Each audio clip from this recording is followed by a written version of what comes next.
Good morning guys, nandito ako sa My Fairwood. Mag-order tayo ng lunch, breakfast lunch na namin ni Bunso kasi dadalawa lang kami.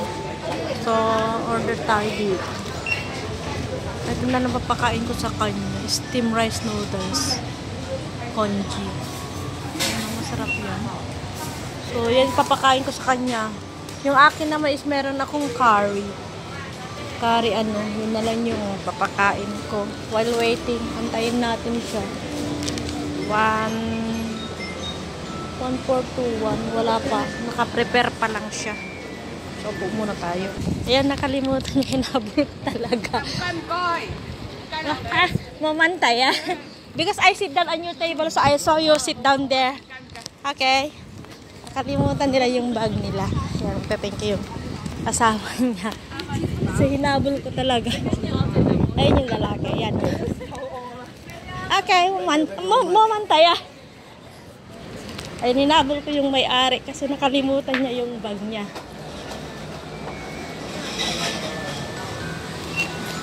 Dito siya umupo kanina eh. So, ayan. Naging naman tayo. 1:41. Pipick up natin. Excuse me. 1:41. Dito daw. Dito.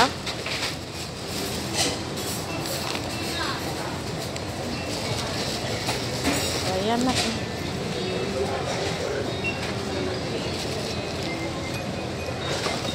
Oh, thank you. So, ayun guys. Tapos na. Ayun, nakasave na naman tayo ng trabaho ng lunch.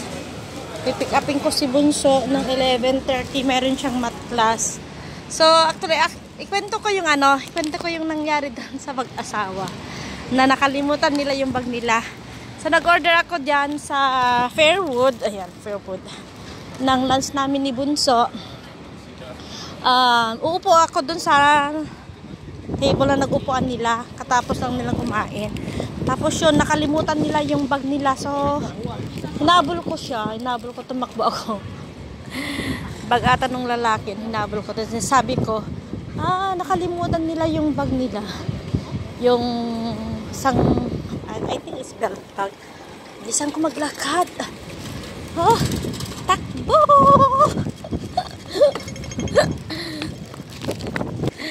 Tapatakbo tayo guys.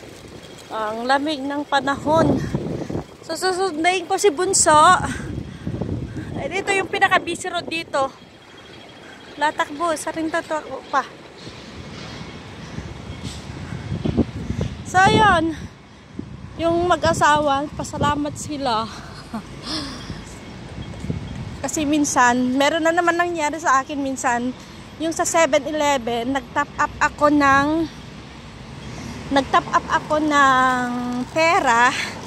I mean, yung pang, maupo muna tayo dito while waiting kay Bunso. Nag-top up ako ng pera dun sa octopus ko. Nag-top up ako ng 600 ata yun, oo, 600. Binigay ko yung 600, 500 at saka 100.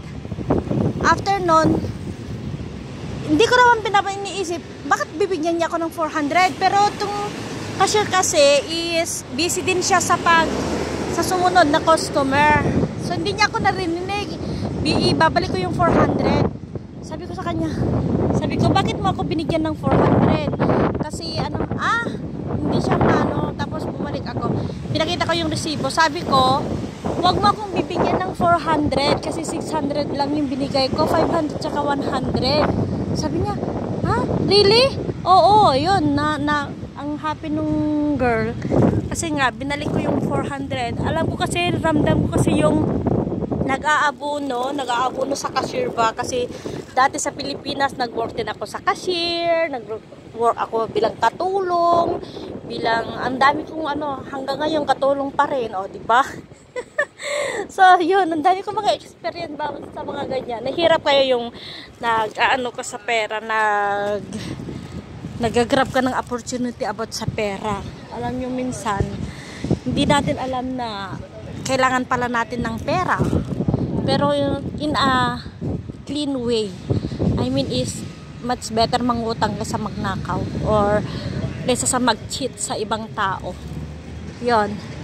Kagaya nung mga iba diyan nang cheat, nang utang, hindi marunong magbayad. Oy, shout out sa lahat ng mga hindi marunong magbayad ng utang. Shout out sa inyo. Di naman na, wala naman silang YouTube, pero isa-shout out natin sila dun sa sa Facebook na lang para makita nila. Maraming kasi pinatawagin pa yung guys. Aantayin natin si Bunso matapos ang kanyang klase. Babalik tayo dun sa school. Sa school niya. Ayan. Punta na tayo. Maglalakad tayo. Susundin natin. Dito tayo sa may The Wings. Tayo mga bisikleta dito, oh. Baka pwede makahiram ng isa. Yun naman yung building namin. Di na ako bumalik sa bahay. Natamad na ako kasi mamaya hatid ko pa siya sa school nila dun sa Lohas. Mag-train kami. Mag-MTR kami na pupunta. Kasi busy ngayon yung nanay niya. Maaga silang umalis ng asawa niya. Pumunta sila ng hospital pa-check up. Kahapon galing din ako sa doktor. Nagpa-check up ako kasi wala akong boses nung nakaraan. Tapos kahapon as in hindi ako makasalita. Yun, may gamot na binigay yung doktor. Maano yun. Medyo maanghang na nagpagaan sa ko.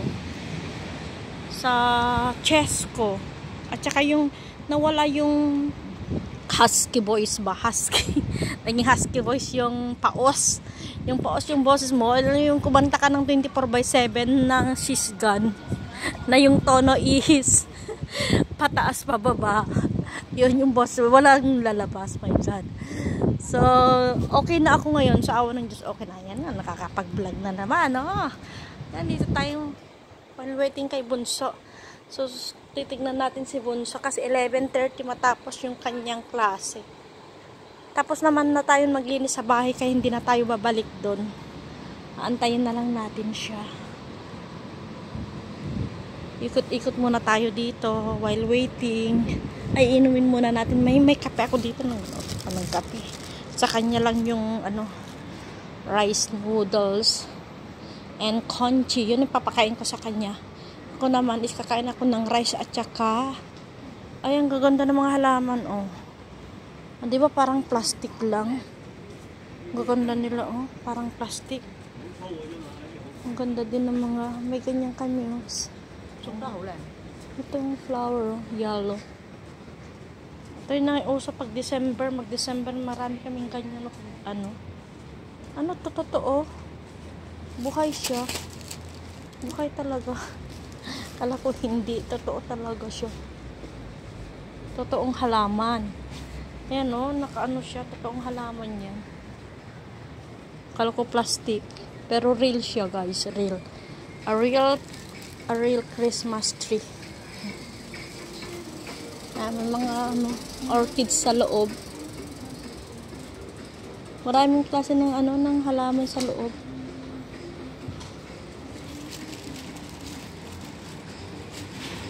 Joy. Ang cute ng bisikleta ni Coco. Takbo ko kaya to magde-deliver siya. Oh. May radyo siya, speaker. Oh, diba? Nabang kainan to. Yan lang yung building namin, no. Pero tinatamad na ako bumalik. Kasi pag babalik pa ako ng bahay, is around 10 minutes na naman ako maglalakad. 10. Pag akyat ko, upo lang. Baba na naman ako. Kaya dito na ako maglakad-lakad. While waiting kay Bunso. Actually, ayaw ni Bunso pumunta sa klase niya. Hindi ko alam na may klase sa yung Thursday. Nakalimutan ko. Nasa isip ko lang yung pagdut-dut kanina kay paangat ni Josue. May dito, may kainan. Tingnan ko nga ito. Ay, Diyos ko, mamahal naman ng bayad. Oh, wala man lang tagbabainte, walang 30. Wag na, Diyos ko, tea time. Yung tea time nila, 50, pinakamababa, 48. Oh, yan, oh, mamahal ng mga nila. Beef, ay, may ito, meron pala dito, oh. May mga noodles sila. mura din pala, 60 plus. Malaysia curry beef biscuit, 66 lang yan, oh. Try ko nga dito minsan. Honest chicken. Ito, masarap din to. Bolognese rice with fried egg. Masarap din to, oh.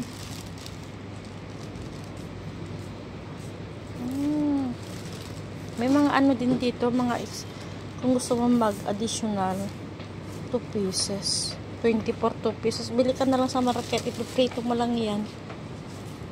Cafe. Ito pala. Social lang yung uupuan.